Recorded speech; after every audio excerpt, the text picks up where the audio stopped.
السلام علیکم ورحمۃ اللہ وبرکاتہ۔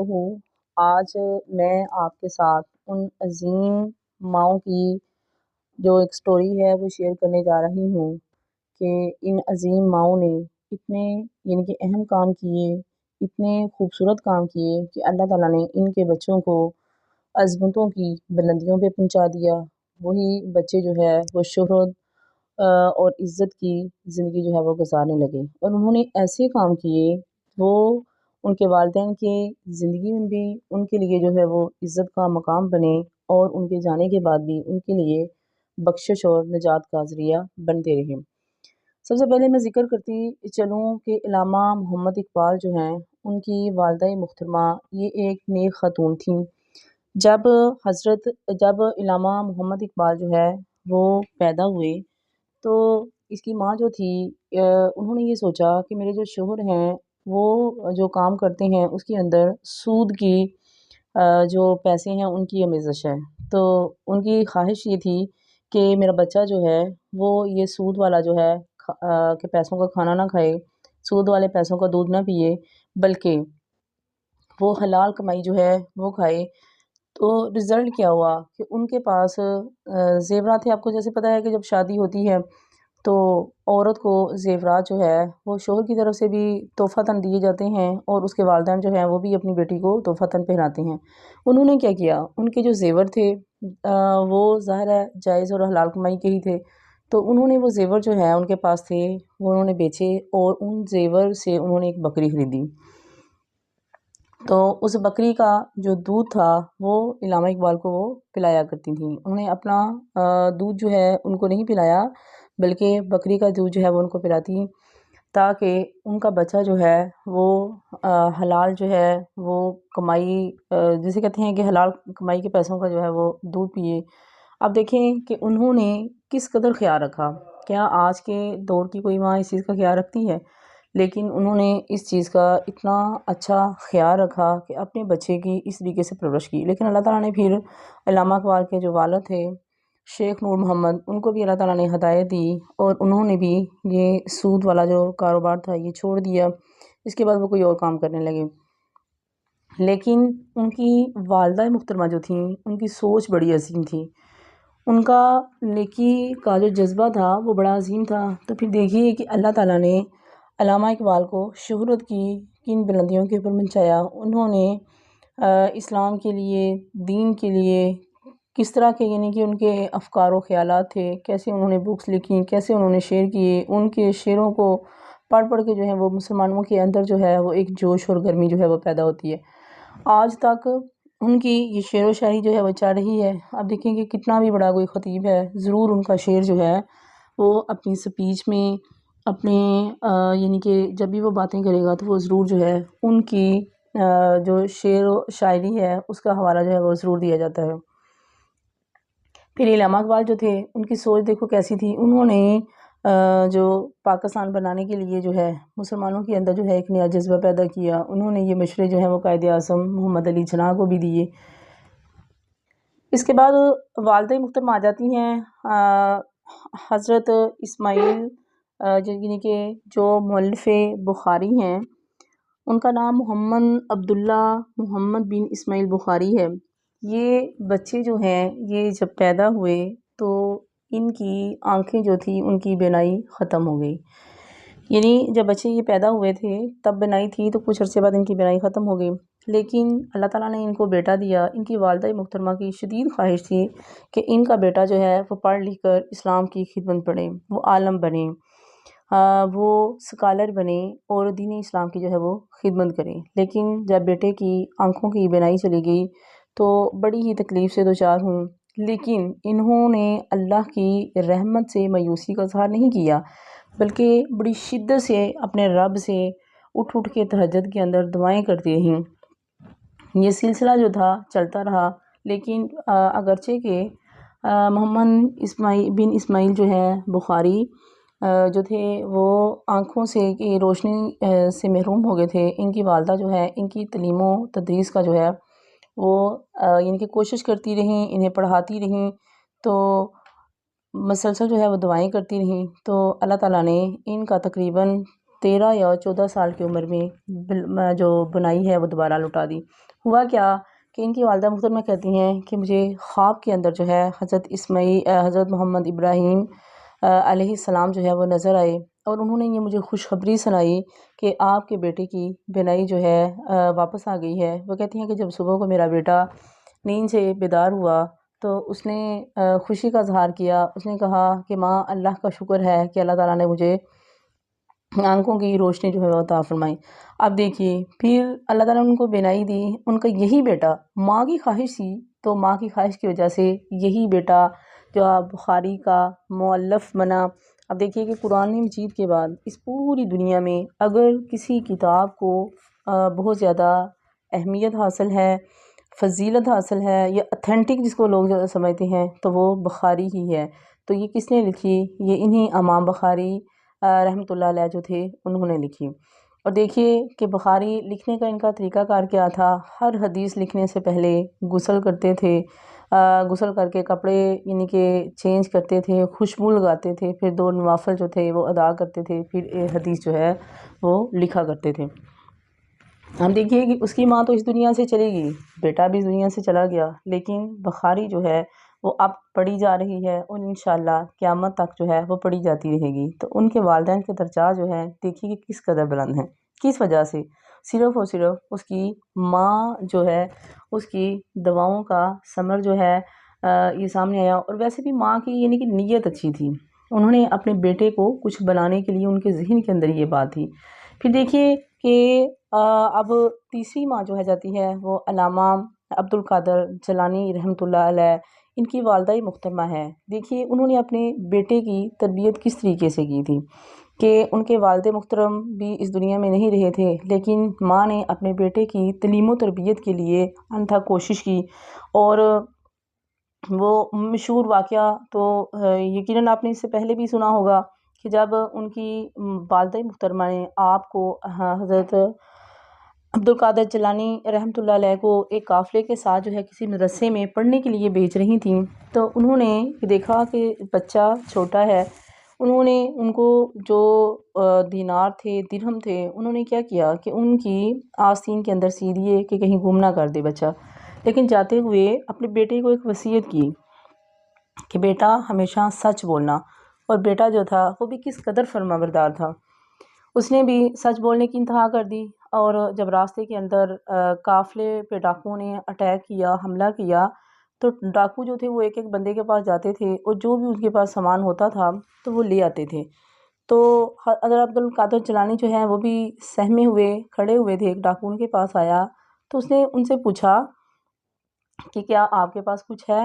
تو چونکہ والدہ کی نصیحت انہیں یاد تھی کہ انہوں نے کہا تھا کہ بیٹا ہمیشہ سچ بولنا، تو انہوں نے کتنے آرام سے کہا کہ ہاں جی میرے پاس بھی 30 دینار ہیں، درہم ہیں، یہ دینار تھے۔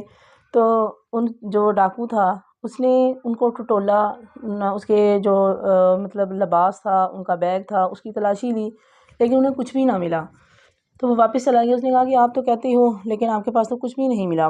لیکن پھر ایک اور ڈاکو آیا، اس نے پوچھا، انہوں نے یہ بھی کہا۔ تو وہ جو ڈاکو تھے اپنے سردار کے پاس گئے، انہوں نے جب سردار نے پوچھا کہ سارے قافلے والوں کو لوٹ لیا ہے، سب سے سامان اکٹھا کر لیا ہے، تو ان دونوں ڈاکوؤں نے بتایا ہاں جی ہم نے سارا سامان جو ہے وہ اکٹھا کر لیا ہے، ہر کسی اس کے پاس جو جو مال تھا اس نے دے دیا ہے۔ وہ ڈاکو کہنے لگا کہ میں اس بچے کے پاس گیا، وہاں پہ اس بچے سے میں نے یہ پوچھا کہ کیا تمہارے پاس کچھ ہے؟ تو اس نے کہا ہے کہ میرے پاس 30 درہم ہے، لیکن میں نے جب اس کا سامان ٹٹولا، تلاش کیا، مجھے کچھ بھی نہیں ملا۔ لیکن جو دوسرا ڈاکو تھا اس نے بھی اسی طرح کے خیالات کا اظہار کیا۔ تو وہ جو ڈاکوؤں کا سردار تھا وہ کہنے لگا کہ جاؤ اس بچے کو لے کے آؤ۔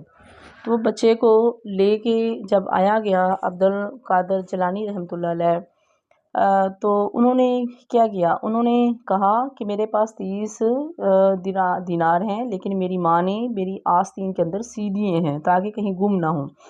انہوں نے جب ان کی آستین کو کھول کے دیکھا تو کیا ہوا، اس کے اندر سے 30 دینار نکلے۔ تو وہ جو ڈاکو تھا یعنی کہ ان کا سردار تھا وہ کہنے لگا کہ بیٹے اچھا یہ تو بتاؤ کہ یہ تمہارے دینار جو تھے وہ نظر نہیں آ رہے تھے، اگر تم ہمیں نہ بتاتے تو ہمیں تو پتہ نہیں چلنا تھا، تو تم نے یہ مطلب کیوں بتایا؟ تو عبد القادر جیلانی رحمۃ اللہ علیہ نے وہ فقرہ کہا جو ان کی ماں نے ان کو نصیحت کی. انہوں نے کہا کہ میری والدہ جو محترمہ تھی، انہوں نے مجھے یہ نصیحت کی تھی کہ بیٹا حالات کیسے بھی ہو جائیں آپ نے ہمیشہ سچ بولنا ہے. تو میں کیسے اپنی ماں کی بات کو جھٹلا دیتا، میں نے اس لیے سچ بولا ہے، میں نے اپنی رقم نہیں بچائی بلکہ اپنی ماں کی گئی وصیت کے اوپر عمل کیا ہے. تو جو ڈاکو تھا وہ ان کے اس فقرے سے، ان کے اس جملے سے اتنا امپریس ہوا، اس نے آسمان کی طرف منہ کر کے یعنی کہ ندامت کا اظہار کیا. اس نے کہا کہ یہ ایک بچہ جو ہے اپنے ماں کی بات کو ٹال نہیں رہا، میں کتنا بدبخت ہوں، اور کہ میں اپنے رب کے ہر حکم کی نافرمانی کر رہا ہوں، اللہ کے ہر حکم کو پامال کر رہا ہوں. تو اس نے وہیں پہ توبہ استغفار کی.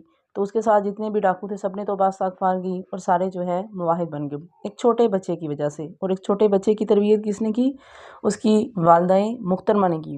انہوں نے یعنی کہ ایسی نصیحت کی کہ وہ بچہ جو تھا اتنی چھوٹی عمر میں ہی ان لوگوں کی اصلاح کا ذریعہ بن گیا. اور یہی عبد القادر رحمۃ اللہ علیہ جو ہے ایک عظیم جو ہے سکالر بنے، ایک عظیم جو ہے عالم بنے. انہوں نے دین کے لیے جو ہے وہ بہت زیادہ کام کیا. یہ موحد تھے، یہ دین والے تھے، توحید پرست تھے. انہوں نے اللہ اور اس کے رسول صلی اللہ علیہ وآلہ وسلم کے فرمان کو پھیلانے کے لیے بڑا کام کیا. اب ایک اور والدہ محترمہ عظیم ماں ہے. یہ مدینہ منورہ کا واقعہ ہے کہ وہاں پہ ایک فاروق ہیں اور ان کی جو اپنا بیگم ہے وہ صالحہ ہیں. تو وہ کہتی ہیں کہ ان کو یعنی کہ حکومت کی طرف سے، جو وہاں کی اس وقت کی حکومت تھی، اس کی طرف سے اعلان ہوا کہ جہاد کے لیے جو ہے جانا ہے. تو یہ حضرت فاروق جو ہیں انہوں کے پاس کچھ دینار تھے، 3000 قریباً درہم تھے، جو بہت بڑی رقم بنتی تھی. انہوں نے اپنی بیوی کو دیے. انہوں نے کہا کہ میں جہاد کے لیے جا رہا ہوں، تو جہاد جیسے ہی ختم ہوگا میں واپس لوٹ آؤں گا، یا اگر اللہ کی رضا ہوئی تو میں شہید ہو جاؤں گا. تو یہ جو آپ کے یعنی کہ میرے درہم ہیں یہ آپ نے سنبھال کے رکھنے ہیں. تو حضرت عمر جو ہے وہ تو چلے گئے، لیکن کیا ہوا کہ جب وہ چلے گئے تو ان کی بیوی جو تھی پریگننٹ تھی. اللہ تعالیٰ نے ان کو ایک بیٹا جو ہے وہ عطا فرمایا اور وہ جہاد کے لیے چلے گئے. ہوا ہی کچھ یوں کہ وہاں ان کو ایک مدت گزر گئی، کچھ سال جو ہیں وہاں پہ لگ گئے، یعنی کہ جہاد جو ہے وہ چلتا رہا، آگے آگے مہم جو ہے وہ چلتی رہی اور وہ واپس نہ آئے. ادھر پیچھے بیوی جو تھی اس نے وہ دینار جو تھے وہ سنبھال کے رکھے اور بیٹے کی بڑی ہی اچھی تربیت کرنے لگی. بیٹے کی اتنی اچھی تربیت کی، انہوں نے آہستہ آہستہ وہ پیسے جو تھے اپنے بیٹے کی تعلیم و تربیت کے اوپر جو ہے وہ خرچ کرنے لگے. تو یہ فاروق جو تھے ان کا بیٹا جو تھا یعنی کہ آہستہ آہستہ وہاں کے مدینے کے جو عالم تھے اس میں ان کا شمار ہونے لگ گیا. بڑا اچھا آواز کرتے تھے، بڑا ہی خوبصورت درس دیتے تھے. یعنی اللہ تعالیٰ نے ایک ان کی زبان کے اندر ایک چاشنی تھی، ایک ایسی یعنی کہ مٹھاس دی تھی کہ لوگ ان کی بات سننے کے لیے کھنچے چلے آتے تھے. تو تقریباً کوئی 23 سال یہ کا عرصہ جو تھا وہ گزر چکا، اور یہ جو ان کے بیٹے تھے ان کا نام عبد الرحمن تھا، یہ ایک نوجوان جو ہے وہ بن چکے تھے. یہ فاروق جو ہے یہ واپس آتے ہیں تو یہ گھر جانے کی بجائے مسجد میں چلے جاتے ہیں. موحد ہیں، مومن ہیں. ظاہر ہے مومن جب مسجد نماز کا ٹائم ہو جائے تو وہ فوراً مسجد کی طرف کھینچا چلاتا ہے. جب یہ مسجد کے اندر گئے تو نماز کا ٹائم تھا، انہوں نے نماز جو تھی وہ بھی عبد الرحمن نے پڑھائی. اس کے بعد جو تھے وہاں پہ وضو کا سلسلہ جو تھا، کوئی درس تھا، وہ شروع ہوا. تو جو عبد الرحمن تھے انہوں نے وہاں پہ درس دیا، باقی علماء جو ہے تھے وہاں پہ بیٹھے ہوئے تھے. ٹھیک ہے، سارے لوگ جو ہے وہ درس سن رہے تھے. تو یہ جو فاروق ہیں یہ بھی ان کا درس سن کے بڑے متاثر ہوئے، لیکن ان کو یہ پتہ نہیں ہے کہ یہ میرا بیٹا ہے. تو یہ گھر آئے، جب ان کی بیوی نے دیکھا تو انہوں نے بڑی خوشی کا اظہار کیا. تو کھانا کھونا کھایا. بعد میں انہوں نے پوچھا اپنی بیوی سے کہ میں نے جو تمہیں 30 وہ دیے تھے، 1000 دینار دیے تھے، وہ کہاں گئے ہیں؟ سنبھال کے رکھے ہیں یا وہ خرچ کر دیے ہیں؟ تو انہوں نے کہا کہ آپ کہاں پہ آئے تھے؟ انہوں نے بتایا کہ میں مسجد میں آیا تھا. مسجد میں انہوں نے کہا کہ وہاں آپ کس سے ملے؟ انہوں نے کہا کہ وہاں پہ ایک بڑا ہی خوبصورت نوجوان اور خوب رو نوجوان تھا، اور اس نے بڑا ہی اچھا درس دیا۔ انہوں نے کہا اس نوجوان کا نام کیا تھا؟ انہوں نے کہا کہ اس نوجوان کا نام جو تھا وہ عبد الرحمن تھا۔ انہوں نے کہا اچھا، اگر آپ مجھے یہ بتائیں، اگر آپ کے پاس وہ 30,000 درہم ہوتے اور آپ کیا چاہتے؟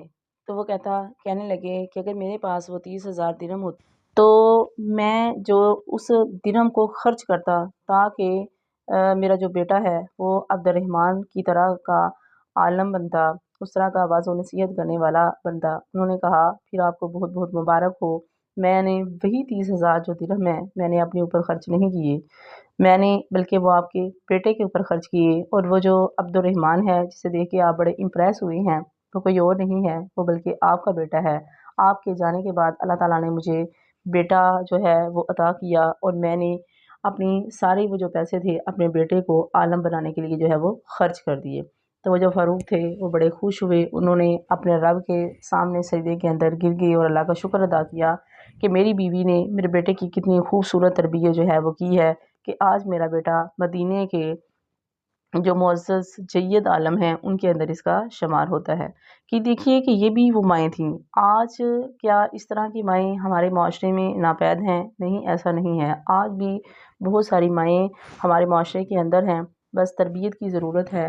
اپنی سوچ کو جو ہے وہ عظیم رکھنا چاہیے، اپنے بچوں کے متعلق جو ہے اپنی سوچ جو ہے ہائی لیول کی رکھنی چاہیے۔ میں تو یہ کہتی ہوں کہ بچوں کو دینی تعلیم جو ہے وہ لازمی دلوائیں، دنیاوی تعلیم جو ہے بالکل ضروری ہے، اس کے بغیر بھی گزارا نہیں ہے، لیکن اس کے ساتھ ساتھ جو ہے وہ بچوں کی بیسک جو ہے اسلام کے جو اصول و قوانین ہیں اس کے اوپر بچوں کی تربیت کا ہونا بہت زیادہ ضروری ہے، تاکہ بچے ہمارے معاشرے کے پرامن شہری بنیں، اور اس کے ساتھ ساتھ جو ہے اپنے والدین کے لیے دنیا اور آخرت میں ذریعہ نجات بنے، نہ کہ بچے جو ہیں بے راہ روی کی طرف چل پڑیں۔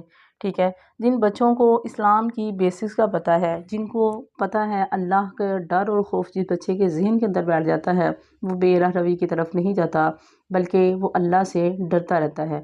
بے راہ روی کی طرف وہی بچہ جاتا ہے جو اللہ سے دور ہے، جو دین کے اسلام و احکام سے دور ہے۔ تو اس لیے بیسکلی ہمیں اپنے بچوں کی تعلیم و تربیت جو ہے اسلام کے اصولوں کے عین مطابق جو ہے وہ کرنی چاہیے۔ اللہ رب العزت سے دعا ہے کہ اللہ تعالیٰ سب کی اولادوں کو نیک اور صالحہ بنائے، والدین کے لیے دنیا اور آخرت میں نجات کا ذریعہ بنائے۔